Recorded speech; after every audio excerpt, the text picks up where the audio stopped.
Olá, sejam todos mais uma vez bem-vindos ao canal English with Josie.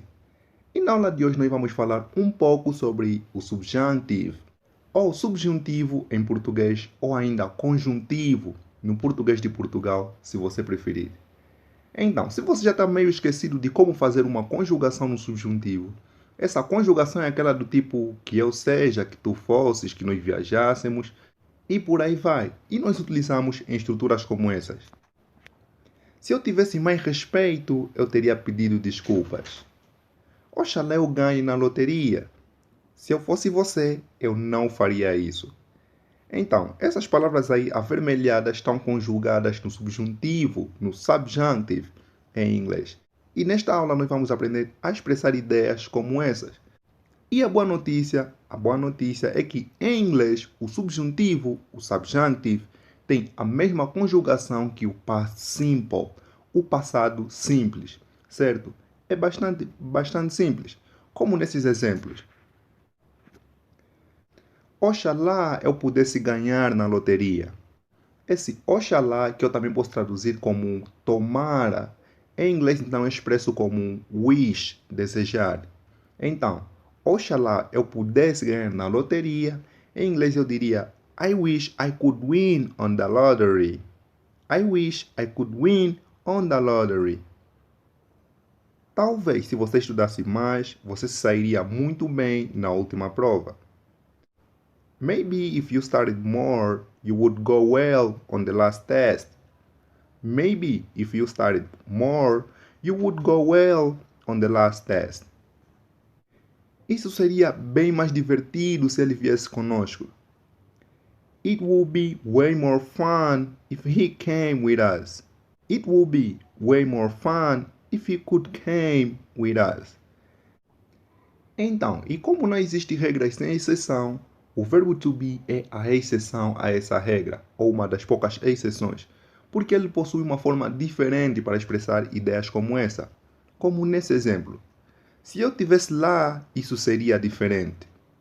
Em inglês, para expressar essa ideia, eu vou dizer If I were there, it would be different. If I were there, it would be different. Repara então que eu usei o were em vez do was.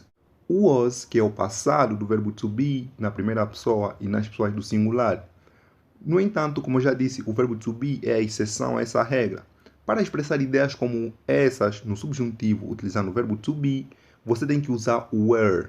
E esse were é utilizado em todas as pessoas. Ou seja, you were, he were, she were, we were, they were. Certo? Toda vez que você for expressar uma ideia como essa, no subjuntivo, você vai usar were quando estivermos a falar do verbo to be.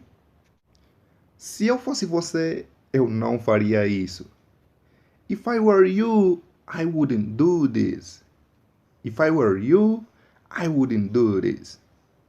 Se ela fosse um pouquinho mais adulta, eu me casaria com ela. If she were a little bit older, I would get married with her. If she were a little bit older, I would get married with her. Então, você vê aí que no she também utilizamos were.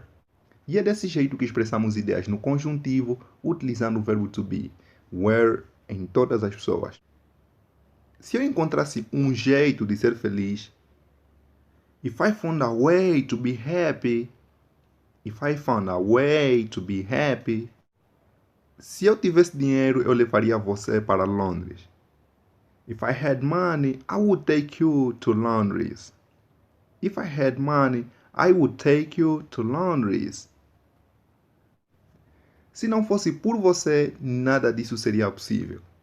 If it weren't for you, none of this would be possible. If it weren't for you, none of this would be possible.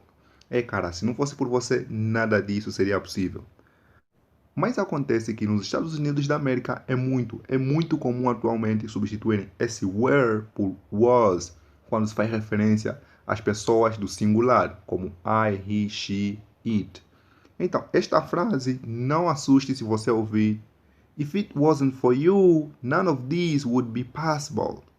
If it wasn't for you, none of this would be possible. Certo?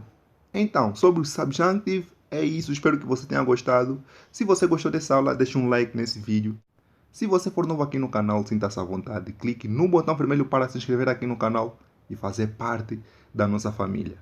E é isso, muito obrigado pelo seu tempo e eu vejo você dentro da próxima aula.